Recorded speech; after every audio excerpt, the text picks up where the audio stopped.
Maria stood at her kitchen window, watching the morning sun paint the Texas hills in shades of gold. At 28, she had grown accustomed to the whispers that followed her through the small town of Cedar Creek. Her reflection in the glass showed a woman whose curves the narrow standards of 1890s society, where a tiny waist was considered the only path to matrimony. The townspeople had made their judgment clear from the time she reached womanhood. Mrs. Henderson at the general store would shake her head whenever Maria entered, muttering about how no decent man would want such a large woman for a wife. The younger women giggled behind their fans at church socials, their pointed comments designed to wound. Even her own mother, God rest her soul, had spent years trying to corseting Maria into a more acceptable shape before finally giving up in despair. Maria had learned to hold her head high despite the cruel words. She worked alongside her father on their small ranch, proving herself more capable than most men in the county. She could rope a calf, break a wild horse, and shoot a rifle with deadly accuracy. Her hands were strong from years of hard work, her back straight from carrying heavy loads, and her spirit unbroken despite the constant rejection from suitors who took one look at her ample figure and quickly excused themselves. The latest humiliation had come just 3 days ago. Thomas, the banker's son, had called on her father to discuss a potential courtship. Maria had dressed in her finest blue dress, the one that flattered her dark hair and brown eyes, hoping that perhaps this time would be different. She had prepared fresh bread and her mother's famous apple pie, setting the parlor with their best china. When Thomas arrived, his confident smile faltered the moment he saw her. His eyes traveled from her face down to her full figure, and she watched his expression change from interest to poorly concealed disappointment.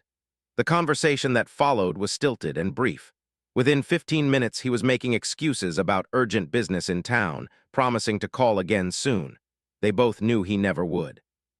Her father, Roberto, had tried to comfort her afterward, his weathered hands gentle on her shoulders as she fought back tears. He spoke of her worth beyond appearance, of her intelligence and strength, but even his loving words couldn't completely heal the sting of repeated rejection. The truth was undeniable in their small community, where a woman's value was measured by her ability to attract and keep a husband. Maria was considered a failure. The isolation had driven her to spend more time alone on the ranch's far pastures, where she could escape the judgmental stares and whispered comments. It was during these solitary rides that she first noticed signs of trouble brewing in the surrounding wilderness. Cattle had been disappearing from neighboring ranches, and strange tracks had been found near the river that marked the edge of their property. Word had spread through town that Apache raiders were moving through the territory, though the sheriff insisted these were just rumors spread by nervous ranchers. Most folks preferred to believe that the Apache had been permanently subdued years ago, pushed onto distant reservations where they could no longer threaten the peaceful lives of white settlers. Maria wasn't so sure. She had grown up hearing her grandfather's stories of the old days, when Apache warriors could move like shadows through the landscape, invisible until they chose to be seen. The morning brought news that made her blood run cold. Young Billy had ridden into town before dawn, his horse lathered with sweat and his face pale with terror. The ranch, located just 5 miles east of Cedar Creek, had been attacked during the night. The family had barricaded themselves in their house while raiders made off with their entire herd of cattle and horses. Billy's father had been wounded trying to defend their property, though thankfully not killed. Sheriff quickly organized a posse of the town's men, their faces grim with determination and fear. Maria watched from the porch of the general store as they mounted their horses, rifles at the ready. Thomas was among them, looking far less confident than he had during his brief courtship attempt. The men rode out in a cloud of dust, leaving behind a town filled with worried wives and frightened children. Maria felt a familiar frustration building in her chest. She was a better tracker than half those men, a better shot than most of them, and certainly more familiar with the rough country where the Apache might be hiding. Yet because she was a woman, and a large one at that, she was expected to stay home and wait for news like all the other females in town. The very idea of her joining the posse would have been met with laughter or outrage. Instead, she returned to the ranch where her father was checking their own livestock, his face creased with worry. Their small herd represented their entire livelihood, and they couldn't afford to lose even a few head of cattle. Roberto had already moved their animals closer to the house and reinforced the fence around their corral, but both of them knew that determined raiders could easily overcome such simple defenses. As evening approached, Maria found herself standing guard while her father tried to get some rest. She had positioned herself on the roof of their barn, where she had a clear view of the surrounding countryside. Her rifle lay across her knees, loaded and ready. The night air was crisp and clear, filled with the usual sounds of crickets and distant coyotes. Everything seemed normal, peaceful even, but Maria couldn't shake the feeling that they were being watched.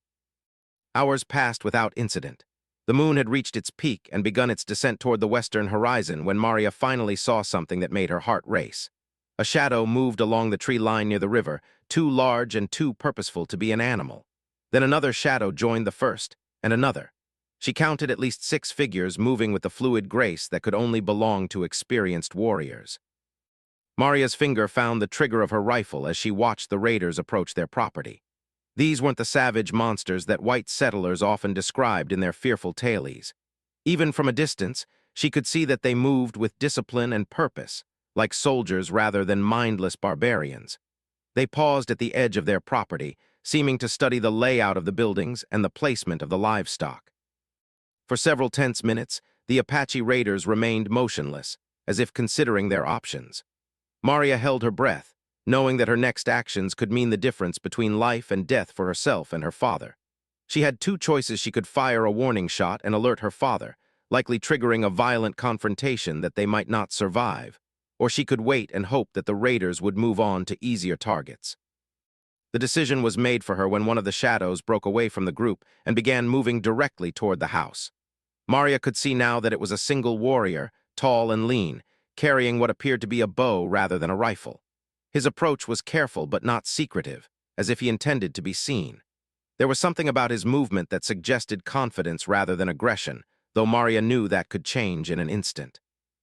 She raised her rifle and took careful aim, her heart pounding so loudly she was sure the sound would give her away. The Apache warrior stopped about 50 yards from the house, well within range of her weapon. For a long moment, he stood perfectly still, and Maria had the strange sensation that he was looking directly at her despite the darkness and her elevated position. Then, to her complete amazement, the warrior raised one hand in what appeared to be a peaceful gesture. He spoke a single word in his own language, his voice carrying clearly in the still night air. Though Maria didn't understand the Apache tongue, there was something in his tone that didn't sound threatening. It sounded almost like a greeting or perhaps a question. Maria found herself facing a moment that would change everything she thought she knew about herself and the world around her. The rifle felt heavy in her hands as she tried to decide whether this mysterious Apache warrior represented death or something entirely unexpected. The other shadows at the tree line remained motionless, waiting to see how this strange encounter would unfold. Whatever happened next would test every assumption Maria had ever made about courage, survival, and the true meaning of strength. Maria slowly lowered her rifle, though she kept it ready in her lap. Something about the warrior's stance told her that he wasn't preparing for an attack. Instead, he seemed to be waiting for her response. Taking a deep breath, she raised her own hand in acknowledgement, hoping that her gesture would be understood as peaceful rather than threatening. The Apache warrior stepped closer, moving into a patch of moonlight that revealed his features more clearly. He was younger than Maria had expected, perhaps in his early 30s, with long black hair tied back and traditional clothing that seemed to blend perfectly with the shadows. Most striking were his eyes, which held an intelligence and intensity that made her feel as though he could see directly into her soul. To her surprise, the warrior spoke again, this time in broken English. "You, woman, strong." His words were simple but carried a weight that made Maria's heart skip. No one in Cedar Creek had ever described her as strong, at least not as a compliment. The men saw her size as unfeminine, the women as unfortunate, but this stranger seemed to recognize something different entirely. Maria found her voice, though it came out as barely more than a whisper. "What do you want?" The question hung in the air between them, loaded with fear and curiosity in equal measure. She was acutely aware that her father slept in the house below, trusting her to keep watch, and that several other Apache warriors remained hidden in the darkness. The warrior gestured toward her rifle and then toward himself, a motion that seemed to indicate respect rather than surrender. "You see us, not shoot. Why?" His English was halting but clear enough to understand. Maria realized that he was asking her why she hadn't fired a warning shot or tried to drive them away with gunfire. The honest answer surprised even Maria as she spoke it aloud. "Because you're not acting like raiders, you're acting like people." As soon as the words left her mouth, she understood how radical they sounded. Everything she had been taught about Apache warriors suggested they were savage enemies, barely human creatures driven by bloodlust and hatred. Yet the man standing before her contradicted every stereotype she had absorbed. A ghost of a smile crossed the warrior's face at her response. He said something in Apache to his companions, and Maria heard what sounded like low murmurs of approval from the shadows. When he turned back to her, his expression had grown more serious. "Your people, take our children, our women, call us animals." His voice carried pain that transcended language barriers. Maria felt a chill that had nothing to do with the night air. She had heard stories about Indian children being taken to government schools, about families separated and traditional ways of life destroyed, but she had never considered these events from the Apache perspective. The comfortable narrative of civilization versus savagery began to crumble in her mind. "I don't take children," she said quietly. "I've never taken anything from your people." It wasn't much, but it was the truth, and something in the warrior's expression suggested that he heard the sincerity in her voice. The Apache warrior studied her for a long moment before speaking again. "You, different, not like others in town. They fear what they not understand." His words struck Maria with unexpected force. Here was a man from a completely different world, speaking the same truth that she had felt her entire life but never been able to articulate. "My name is Maria," she said, taking a leap of faith that felt both terrifying and necessary. Giving her name to an enemy was supposed to be dangerous, but this conversation had moved far beyond the simple categories of friend and foe.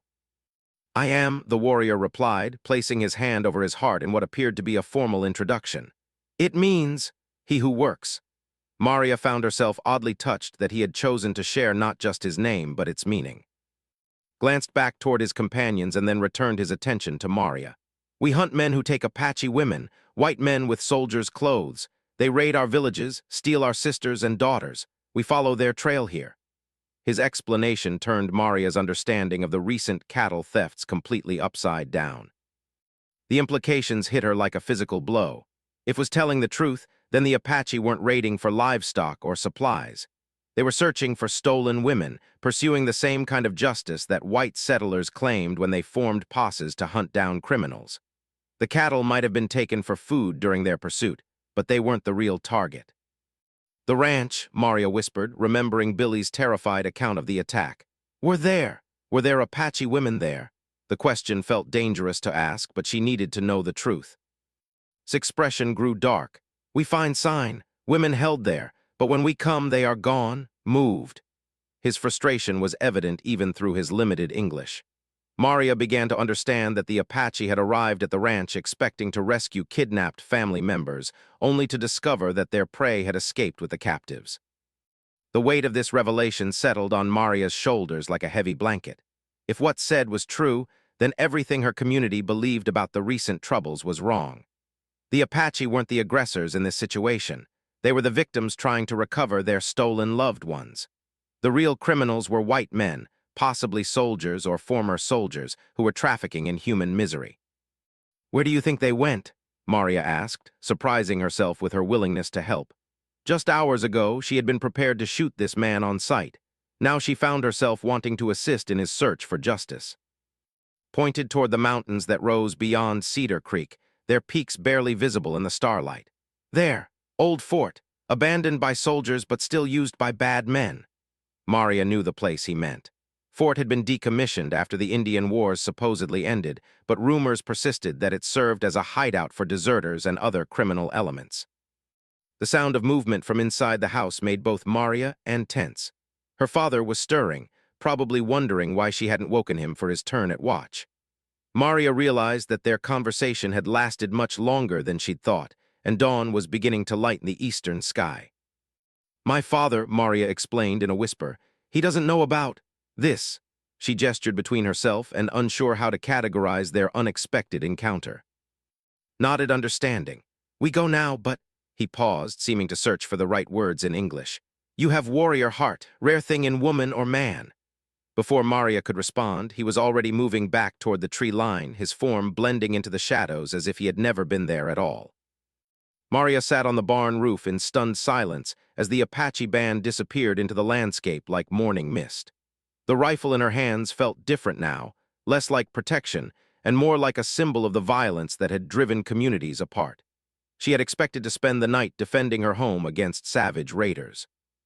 Instead, she had discovered a man searching for stolen family members and had been honored with a compliment that meant more to her than any words of praise she had ever received. When her father emerged from the house a few minutes later, rubbing sleep from his eyes and preparing to take his turn on guard duty, Maria made a decision that would change the course of her life. She would not tell him about the Apache visit. She would not alert the sheriff or join the chorus of voices calling for more violence against the local tribes. Instead, she would carry words with her like a secret treasure, knowing that somewhere in the vast wilderness, someone had seen strength where others saw only failure. As the sun rose over Cedar Creek, painting the sky in brilliant shades of pink and gold, Maria climbed down from the barn with a new understanding of herself and the world around her. The townspeople who had dismissed her as too large for marriage had no idea what real strength looked like. They measured worth by the ability to attract a husband or fit into fashionable clothes, never recognizing that true power came from the courage to see beyond prejudice and hatred. The morning would bring news that the posse had returned empty-handed, having found no trace of the Apache raiders who had vanished like smoke into the wilderness. Sheriff would organize more search parties, the townspeople would demand greater protection from the army, and life in Cedar Creek would continue much as it always had. But Maria would carry the memory of her encounter with like a flame in her heart, knowing that she had been tested and found worthy by a warrior who understood what her own community could not see. 3 weeks passed before Maria saw again. During that time, Cedar Creek had transformed into a fortress of fear and suspicion. The sheriff had requested additional troops from Fort Harrison, and blue-uniformed soldiers now patrolled the streets with rifles at the ready. Every Apache sighting, real or imagined, sent waves of panic through the community. Maria watched these developments with growing unease. She knew that the increased military presence would make it even harder for and his companions to search for their stolen women. Worse, she had begun to notice things that supported his claims about white men being involved in the trafficking. Strangers had been seen coming and going from the old fort in the mountains, always traveling at night and always heavily armed. The revelation had come by accident during a conversation at Sunday service. Mrs., still shaken by the raid on her family's ranch, had mentioned seeing unfamiliar white men near fort just days before the attack. She had thought nothing of it at the time, assuming they were hunters or prospectors, but now she wondered if there was a connection. Maria had listened to this account with growing certainty that had been telling the truth. The timing was too convenient to be coincidental. The mysterious white men had been scouting the area, planning their operation, before moving their Apache captives through the region. The ranch had simply been in the wrong place at the wrong time when the rescue party arrived. The knowledge ate at Maria like acid. She went through the motions of daily life, helping her father with the ranch work and attending social functions in town, but her mind remained focused on the injustice unfolding around her. How could she remain silent while innocent women suffered in captivity? How could she watch her neighbors demand military action against the very people who were trying to rescue their stolen family members? The opportunity to act came on a Thursday evening when her father announced that he would be traveling to San for 3 days to sell cattle. The trip would leave Maria alone on the ranch, something that would have worried Roberto under normal circumstances, but the increased military patrols had given him confidence that the area was secure. After her father departed the next morning, Maria began making preparations for what she knew might be her last act as a respectable member of Cedar Creek society. She packed supplies for several days in the wilderness, including dried food, water, ammunition, and a change of clothes suitable for hard travel. More importantly, she wrote 2 letters, one to her father explaining her actions and one to Sheriff providing what information she had about the real situation. As darkness fell, Maria saddled her horse and rode toward the area where she had first encountered. She had no guarantee that he would return to the same location, but it was the only connection she had to his world. Her heart pounded as she made her way through the familiar landscape, now transformed into something mysterious and dangerous by moonlight and circumstance. She waited for nearly 2 hours before hearing the soft sound of approaching footsteps. Maria's hand went instinctively to her rifle, but she forced herself to remain calm as a figure emerged from the shadows. It was, alone this time, his face painted with what appeared to be traditional war markings. "You came," he said simply, his English slightly improved since their first meeting. The surprise in his voice suggested that he hadn't really expected to see her again. "I know where they are," Maria said without preamble. "The men who took your women, and I know there are more captives than just Apache." She had spent weeks piecing together fragments of information, connecting stories of missing Mexican girls from border towns with rumors of white women who had disappeared while traveling through dangerous territory. Stepped closer, his attention focused entirely on her words. "You have seen them." Maria shook her head. "Not seen, but I know. The old fort in the mountains. Men come and go at night. They're using it as a base for their business." The word business left a bitter taste in her mouth. These criminals weren't driven by hatred or war. They were motivated by profit, selling human beings like cattle. The Apache warrior was quiet for a long moment, processing this information. When he spoke again, his voice carried a weight that made Maria understand the depth of his commitment. "My sister is among the taken, youngest daughter of our chief. If she dies in captivity—" He didn't finish the sentence, but Maria could imagine the consequences. "How many men do you have?" she asked, already beginning to formulate a plan. The fort was well positioned for defense, built into a rocky hillside with limited approaches. A direct assault would be costly and might result in the deaths of the very people they were trying to rescue. "7," replied. "Good warriors, but fort is strong, many bad men with guns." His assessment matched Maria's own understanding of the situation. The slavers would be well armed and positioned for defense, making a frontal attack nearly impossible. Maria took a deep breath before making the offer that would change everything. "I can get you inside. White woman, traveling alone, looking for work or shelter. They won't see me as a threat until it's too late." The plan was dangerous beyond description, but it offered the best chance of success. Stared at her in amazement. "You would do this, risk your life for Apache women you never met." "Not just Apache women," Maria corrected. "All the women they've stolen. Someone has to stop this, and your way is the only way that might work." She paused, considering her next words carefully. "Besides, I have nothing left to lose in that town. They've already decided I'm worthless." The warrior's expression changed, becoming something Maria had never seen before from any man in her life. It was respect, pure and simple, the kind of recognition she had dreamed of but never expected to receive. "You are worth 10 of their men," said quietly. "Your spirit is strong like mountain eagle."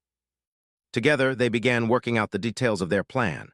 Maria would approach the fort during daylight, presenting herself as a desperate woman seeking shelter after being separated from a fictional traveling party. Once inside, she would find a way to communicate with the captives and locate any guards or defensive positions. That night, she would signal and his warriors, who would already be in position around the fort. The plan required perfect timing and no small amount of luck, but it was their best option for rescuing the women without getting them killed in the crossfire. Maria felt a mixture of terror and exhilaration as they finalized the details. For the first time in her life, she was about to do something that truly mattered, something that could save innocent lives and strike a blow against genuine evil. As they prepared to part ways until the next evening, did something unexpected. He removed a small leather pouch from around his neck and handed it to Maria. "Medicine bag," he explained. "For protection in battle. My grandmother made for me, but you need more than I do." Maria accepted the gift with hands that trembled slightly. The pouch was beautifully crafted, decorated with tiny beads and symbols that seemed to tell a story she couldn't read. More than the object itself, the gesture represented acceptance into a brotherhood of warriors that transcended race and culture. "What if this goes wrong?" she asked, voicing the fear that had been growing in her heart. "What if I get you killed or fail to save the women?" Placed his hand on her shoulder, a touch that conveyed more comfort than any words could have managed. "Then we die fighting for what is right, better than living with shame of doing nothing." As Maria rode back toward her ranch in the pre-dawn darkness, she felt the weight of the medicine bag against her chest and knew that her old life was already over. Tomorrow, she would either emerge as a hero who had helped rescue innocent captives, or she would die in the attempt. Either outcome seemed preferable to returning to a life where her greatest achievement would be learning to accept the town's judgment of her worth. The woman who had been dismissed as too large for marriage was about to discover that some things mattered more than fitting into society's narrow definitions of value. In the space between her old life and whatever came next, Maria was finally becoming the person she had always been meant to be. The path ahead led into darkness and danger, but for the first time in her life, she was walking it with purpose and pride. The afternoon sun cast long shadows across the rocky approach to fort as Maria guided her horse up the treacherous mountain path. She had spent the morning transforming her appearance, trading her practical ranch clothes for a torn and dirty dress that suggested days of hard travel. Her hair hung loose and tangled, and she had used mud and berry juice to create convincing bruises on her face and arms. The fort loomed ahead, its stone walls weathered but still imposing against the mountain skyline. Smoke rose from several chimneys, and she could see at least 3 men stationed as lookouts on the walls. As she approached the main gate, 2 armed guards emerged from the shadows, their rifles trained on her with practiced ease. "Hold there, lady," one of them called out, a grizzled man with a scar running down his left cheek. "State your business." Maria allowed genuine exhaustion to color her voice as she responded. "Please, I need help. My wagon train was attacked 2 days ago. Everyone else is dead."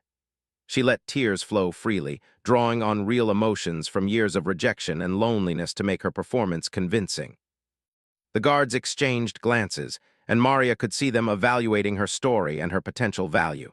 She had deliberately chosen clothes that concealed her figure while still suggesting that she was a woman of some means. The balance was crucial. She needed to appear worth keeping alive but not wealthy enough to ransom. "Indians?" the second guard asked, his voice carrying the casual hatred that Maria had learned to recognize among her neighbors. "Mexican bandits," she lied smoothly. "They took everything, killed the men, took the other women. I managed to hide in the rocks until they left." The story was plausible enough for the region, where bandit raids were a constant threat to travelers. The guard lowered his rifle and gestured for her to dismount. "Come on then, Captain Wade will want to talk to you."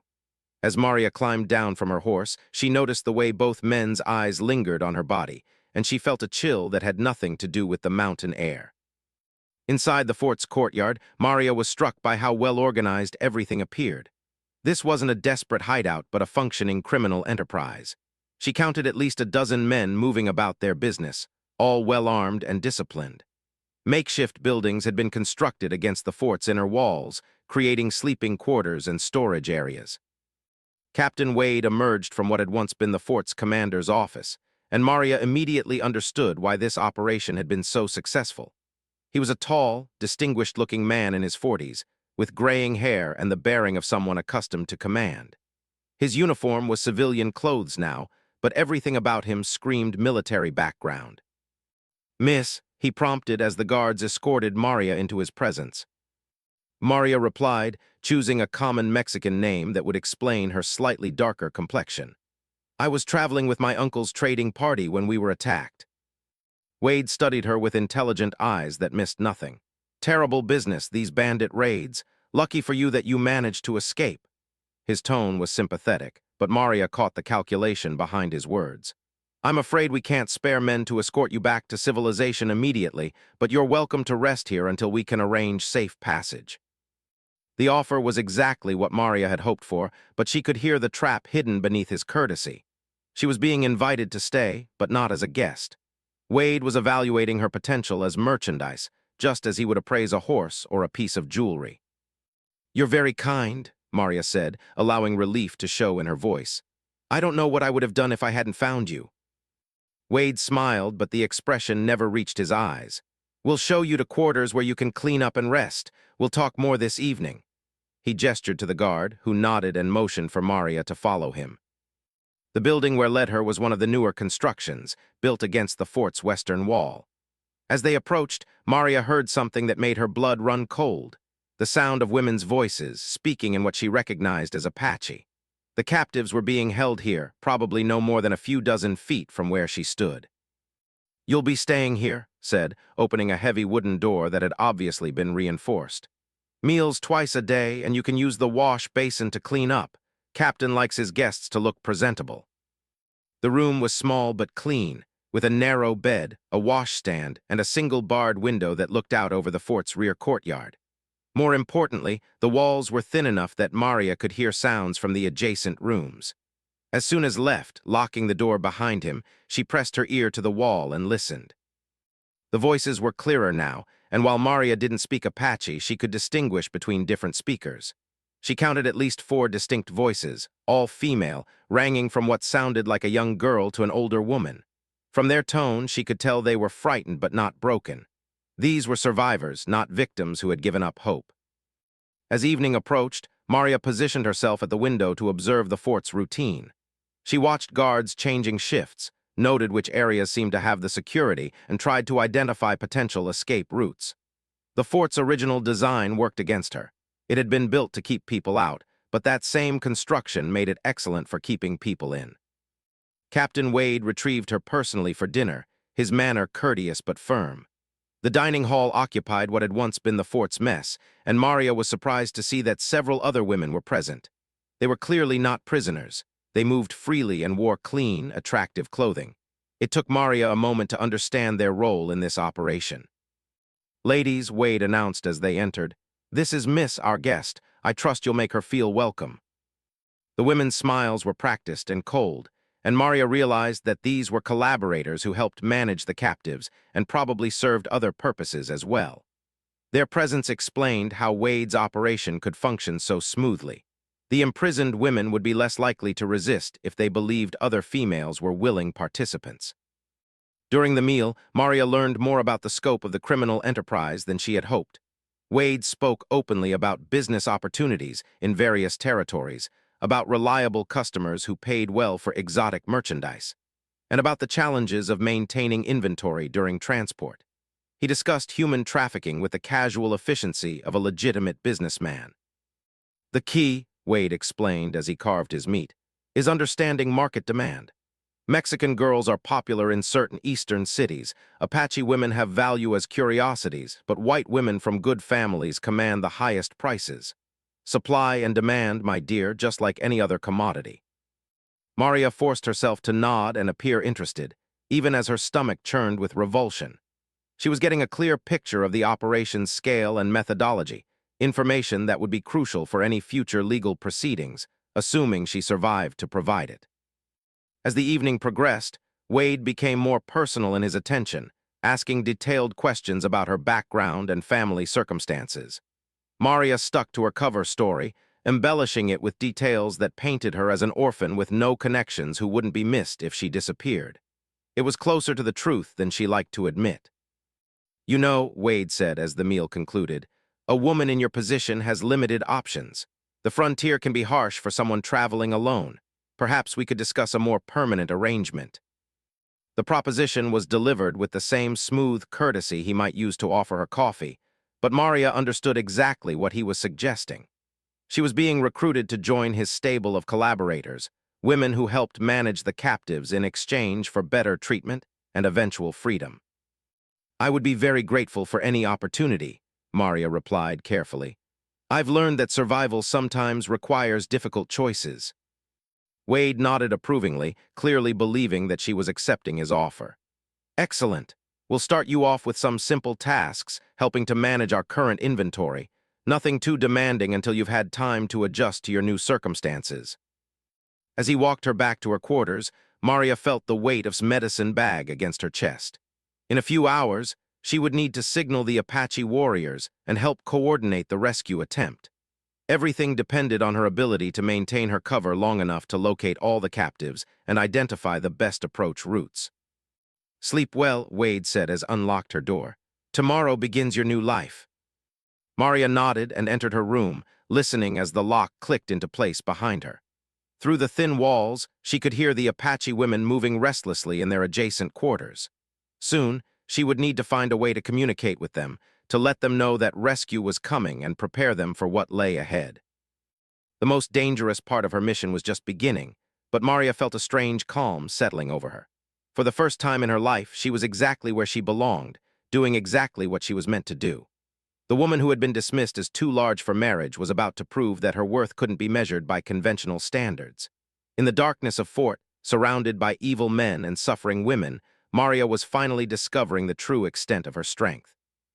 Maria waited until the fort had settled into its nighttime routine before beginning the most dangerous phase of her mission. Through careful observation, she had determined that the guards changed shifts every 4 hours, with the minimum number of sentries on duty between midnight and dawn. She had also identified a loose stone in the wall near her window that could be removed to create a larger opening. Working slowly and quietly, she managed to dislodge the stone after nearly an hour of patient effort. The gap was just large enough for her to squeeze through, though the rough edges tore at her dress and scraped her skin.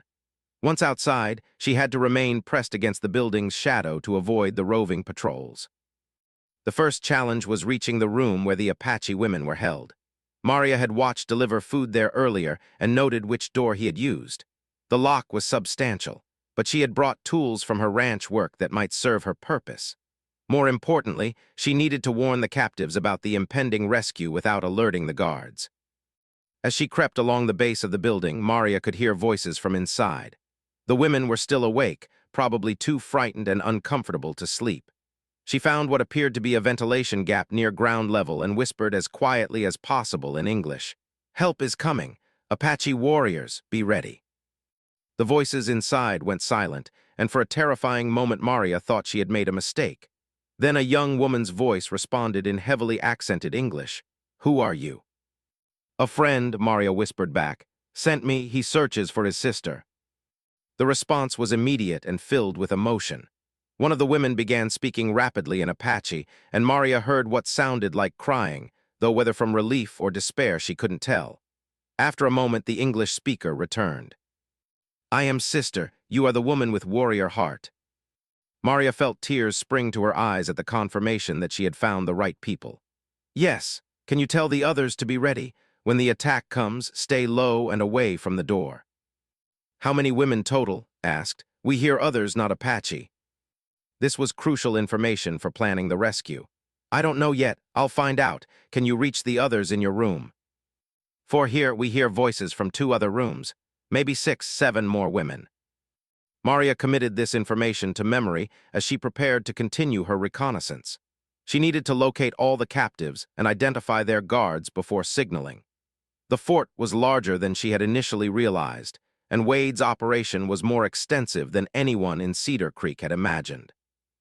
Moving carefully through the shadows, Maria made her way toward what appeared to be the main prisoner housing area. The original fort barracks had been converted into holding cells, with reinforced doors and barred windows.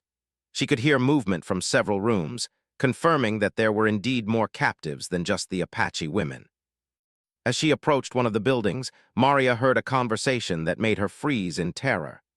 2 guards were discussing the next day's plans, and their words revealed the true urgency of the situation. "Captain says we move the new inventory tomorrow night," one guard said. "Buyers are waiting in L, getting impatient." "Good thing," the other replied. "That Apache bunch has been causing too much trouble. Better to get the merchandise out of territory before the army gets involved." Maria's heart pounded as she realized that they had arrived just in time. If Wade moved the captives tomorrow night, might never find his sister or the other victims. This rescue attempt was their only chance. She continued her survey of the fort, counting guards and noting their positions. Wade had been smart about security. The sentries were positioned to watch all approaches to the fort, but they weren't expecting trouble from inside. Maria began to understand how she could create the distraction that and his warriors would need. The fort's ammunition storage was housed in a stone building near the main gate, probably the original powder magazine. If Maria could create an explosion there, it would draw all the guards to one area and provide cover for the Apache attack from the opposite direction. The risk was enormous, but so was the potential reward. As she made her way toward the ammunition building, Maria spotted something that made her plan even more feasible. Wade had stored several barrels of lamp oil near the storage area, probably for heating and lighting during the winter months. Combined with the ammunition, those barrels would create a spectacular distraction. The challenge was timing everything perfectly. She needed to signal, prepare the explosion, and get back to help free the captives, all without being detected by the roving guards. Maria checked the position of the moon and estimated that she had perhaps 2 hours before dawn began to lighten the sky. Moving to the predetermined signaling position, Maria used her small hand mirror to reflect moonlight toward the hills where and his warriors waited. 3 long flashes, followed by 3 short ones, repeated twice. It was a simple code they had agreed upon, indicating that she was ready and the attack should begin in 1 hour. Almost immediately, she saw an answering flash from the darkness beyond the fort. had received her signal and was beginning to position his men for the assault. Maria felt a surge of excitement and terror as she realized that there was no turning back now. In 1 hour, this peaceful mountain fort would become a... She spent the next 30 minutes preparing her diversion. Using skills learned from years of ranch work, she rigged a simple fuse system using rope soaked in lamp oil. The fuse would burn slowly enough to give her time to escape, but fast enough to ignite the oil barrels before dawn. When the explosion came, it would be visible for miles and would certainly wake everyone in the fort. With 20 minutes remaining, Maria began making her way back toward the prisoner housing area. She would need to be in position to help free the captives as soon as attack began. The locks on most doors were substantial, but she had brought her ranch tools and hoped that desperation would give her the strength to break through. As she crept through the shadows, Maria encountered an unexpected obstacle. One of Wade's female collaborators was walking between buildings, apparently unable to sleep. The woman spotted Maria immediately, and for a heart-stopping moment, they stared at each other in silence. "What are you doing out here?" the woman whispered, her voice carrying suspicion and fear. Maria made a split-second decision that would determine everything. Instead of trying to explain or defend herself, she stepped forward and struck the woman hard enough to render her unconscious. It was the first time in her life that Maria had used violence against another person, but she felt no guilt. This woman had chosen to collaborate with slavers and bear responsibility for the suffering of innocent captives. The clock in Maria's head told her that she had less than 10 minutes before the explosion. She reached the building where and the other Apache women were held and began working on the lock with her tools. The mechanism was sturdy, but years of exposure to mountain weather had weakened the metal around the bolts. Just as she felt the lock beginning to give way, Maria heard the sound she had been dreading, approaching footsteps. Someone was coming to check on the prisoners, probably for a routine night patrol. She pressed herself against the door and held her breath, hoping that the guard would pass by without incident. The footsteps stopped directly outside the building, and Maria heard the jingle of keys. The guard was planning to enter the prison area, which would expose her presence and ruin everything. With no other option, Maria gripped her ranch knife and prepared to fight for her life and the lives of the women depending on her. The explosion that lit up the night sky came just as the guard reached for the door handle. The thunder of igniting ammunition and oil barrels shook the entire fort, sending flames shooting high into the darkness and triggering shouts of alarm from every building. The guard forgot all about checking on prisoners and ran toward the fire, joining the chaos as every person in the fort rushed to respond to the emergency. In the confusion that followed, Maria heard the sound she had been waiting for, the war cries of Apache warriors attacking from the opposite side of the fort. And his men had used the explosion as their signal, launching their assault just as the guards were most distracted and disorganized. The lock finally gave way under Maria's desperate efforts, and she pushed open the door to find 4 Apache women huddled in the darkness. Was among them, and her face lit up with recognition and hope when she saw Maria. "Your brother is here," Maria told her as gunfire began echoing through the fort. "We need to get everyone out now while the guards are fighting the attack." What followed was the most terrifying and exhilarating 20 minutes of Maria's life. Together, she and the freed Apache women moved through the fort, breaking down doors and releasing captives. They found 3 Mexican girls, 2 white women from a wagon train, and 1 elderly Apache woman who had been taken from a different raid entirely. The battle raging around them was fierce but brief. Wade's men were skilled fighters, but they had been caught completely off guard by the coordinated attack, and his warriors moved through the fort like shadows, striking hard and disappearing before the guards could mount an effective defense. Maria found herself face to face with Captain Wade himself as she helped the last group of captives toward the fort's rear exit. He was wounded and desperate, his civilized mask finally stripped away to reveal the brutal criminal underneath. "You," he snarled, raising his pistol toward her. "I should have known you were too good to be true." Before Wade could fire, appeared behind him like an avenging spirit. The Apache warrior's knife found its mark with deadly precision, ending Wade's criminal career forever. When he turned toward Maria, his painted face was fierce with battle fury, but his eyes showed the same respect she had seen during their first encounter. "Warrior woman," he said simply, acknowledging her role in the victory. As dawn broke over the mountains, Maria found herself standing outside fort with 11 freed women and 7 Apache warriors. The fort burned behind them, sending a column of black smoke into the sky that would be visible for days. Wade's criminal organization had been destroyed completely, its leader dead and his remaining men either killed in the fighting or scattered to the winds. The journey back to civilization took 3 days, during which Maria had time to consider how her life had changed forever. She could never return to Cedar Creek as the same woman who had left. The townspeople would never understand or accept what she had done, and Maria found that she no longer cared about their approval. When they reached the point where their paths would diverge, approached Maria one final time. "You have place with our people," he said seriously. "Always welcome in Apache camps." Maria was touched by the offer, but she knew her destiny lay elsewhere. "I think I need to find my own path," she replied, "but I'll never forget what we did here." Nodded understanding and handed her a beautifully crafted rifle, decorated with traditional Apache symbols. "Gift from grateful people. You earned warrior name, woman who breaks chains." As Maria watched the Apache band disappear into the wilderness, taking their rescued family members home, she felt a profound sense of completion. The woman who had been dismissed as too large for marriage had proven her worth in the most fundamental way possible. She had saved lives, destroyed evil, and discovered strengths she never knew she possessed. The road ahead was uncertain, but Maria rode toward it with confidence and pride. Behind her lay the burning remains of a criminal empire and the memory of grateful faces freed from captivity. Ahead lay adventures and challenges that would continue to test and prove her warrior heart. In the growing light of a new dawn, the woman once called too large for marriage had become exactly the right size for heroism.